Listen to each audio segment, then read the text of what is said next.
how do we get people out here to just be like, this is what it is? It happened. And I'm telling the police, or I'm not telling the police, I'm going to therapy or I'm not going to therapy. How do we get people to do that? That's a lie. Because first, that means you're asking people who have had to experience this to re-experience it.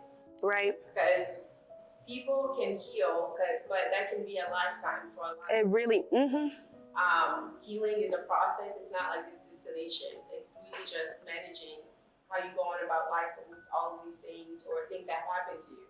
Yeah. And just coming to terms with it. But it doesn't mean that like you won't get triggered.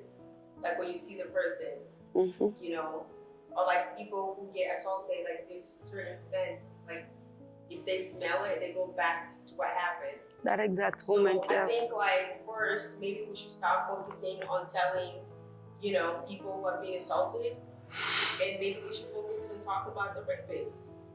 Talk about the rapist. And how can you prevent the rapist from raping? Raping. And that goes back to the root issues of like, what is actually making people feel like they can go and violate someone and get away with it?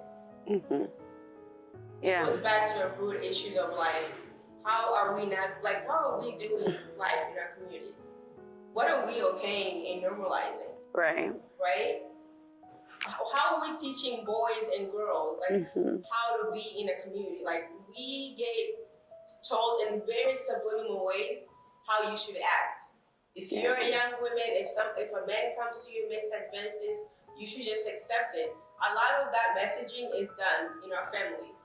And a lot of times, even the women in your family telling you this, I'm not even going to cap. Yeah. It's no grown man is going to come and tell you like, oh, you should just say yes. You know, if the grown ass women in your family telling you like,